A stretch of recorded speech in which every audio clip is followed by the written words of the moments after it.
It doesn't take much to add some glamour and drama to your next cake. In this video, I'll be showing you how to do just that by incorporating gold in 3 simple ways. So let's get started. We'll look at the 4 most common ingredients for adding some metallic sparkle to your cake. The first being edible glitter. Here I have some prism powder. This is a fine edible glitter for food and drink that's made by Fancy Sprinkles. Notice that this product is labeled as edible. Never use glitters intended for use in crafting on any cake or cupcakes, even if the product is listed as non-toxic. Whether you're buying edible glitter online or in person, be sure that the product is clearly labeled as edible. The second ingredient you'll find are luster dusts. This is Wedding Gold by The Sugar Art. Again, we can see that this luster dust is labeled as 100% edible. Luster dust can be applied to a cake with a dry brush or combined with a bit of grain alcohol to create a paint, which you'll see later in the video. Speaking of paints, you can also find cake paint. These are a couple of different gold tones of Edible Art decorative cake paint made by Sweet Sticks. The fourth ingredient that can be used to add gold accents to cakes and cupcakes is edible gold leaf. Again, we see that this product is labeled as edible genuine gold. Now let's see how these different gold products can be applied to a cake.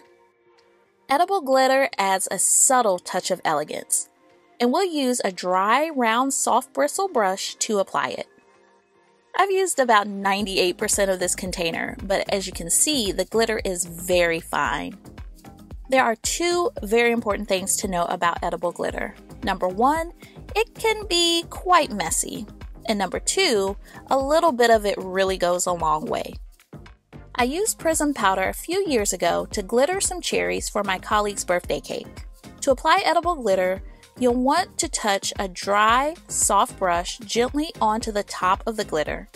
Position the brush over the area where you want the glitter to be placed, then gently tap the brush with your finger.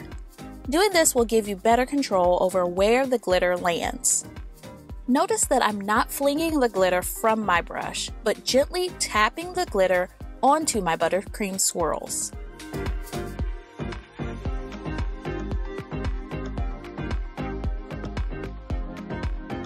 Next, we'll look at the decorative cake paint. This product must be shaken up well before use. I'm squeezing a dot of champagne gold onto a small disc of modeling chocolate. Next, I'll spread the paint with a dry, flat brush. Edible paints like this one are best when used on fondant, gum paste, and modeling chocolate, but it can be applied to buttercream or ganache that's set and not too soft. Next, I'll do the same with sun-kissed gold. It can be hard to tell the difference between the different gold tones without seeing them applied to the modeling chocolate. You'll notice that sun-kissed gold has more of a rich yellow tone, and that champagne gold appears softer and more of a rosy tone. Edible paints can be used to paint onto cake drips as well, but I've had more success with using luster dust mixed with grain alcohol to create my own edible paint. I used this method on a cake just recently. To do this, pour a small amount of grain alcohol into a ceramic bowl. I used about half of a teaspoon. Next, use a brush or small spoon to drop some luster dust onto the grain alcohol. Then, we mix them together. You may need to add a bit more dust if the mixture appears too watery. Oh my gosh, I just tossed a ton of powder into this dish. If this happens, it's totally fine. Or apply a few more drops of alcohol if the mixture appears chunky. Make sure that the mixture is smooth and has a paintable consistency before starting. I'm using a thin flat brush to apply the gold to the drips. I highly recommend using a smaller and thinner brush for this technique in order to precisely paint onto the nooks and crannies of the drip area. If this video is helpful to you, be sure to hit the like button and consider subscribing to my channel, which is full of many more tutorial videos like this one. One thing that you'll notice with this method is that the alcohol will evaporate quickly. When this happens, just add a few more drops of alcohol to achieve the proper consistency and keep going. Next, we'll apply gold leaf to this cake. You'll want to make sure that your buttercream or ganache cake is set before applying the gold leaf. I'm using edible gold leaf from Barnabas. Gold leaf is very thin and very delicate.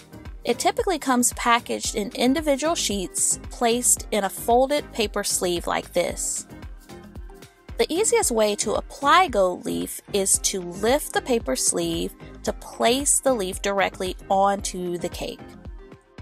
Doing so will allow us to cover more surface area. If you want to place small pieces of leaf onto your cake in a very specific area, you'll want to brush the area with a little water to moisten it, then use a dry brush to break and lift pieces of various shapes and sizes into place onto the cake.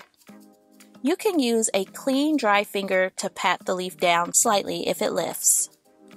Because gold leaf is so thin and delicate, the leaf easily catches onto itself. You never want to lift it off the paper sleeve by the corners to place it. If you do, the leaf will most likely not remain completely flat. Applying gold leaf to a cake typically results in an organic or random placement. Keep an open mind when working with gold leaf and leave some flexibility in the cake design. If you want to try gold leaf for your next cake but are not sure where to buy, there's a link in the description that will take you to the Barnabas website. Thank you for making it this far into the video, and since you're still here, I have a special tip for you. Gold cake bases are all the rage, but given the variation in gold tones, they may clash with the gold tone that you've applied to your cake. To avoid any clashes, I would highly recommend using a white or black cake base instead of a gold one. I chose a black base for this cake and was pleased with the final results. If you enjoyed this video, share it with others who love sweet treats, and subscribe to my channel for more cake decorating tips, tricks, and tutorials. A very special thank you to all of my channel members, and to you, thanks for watching.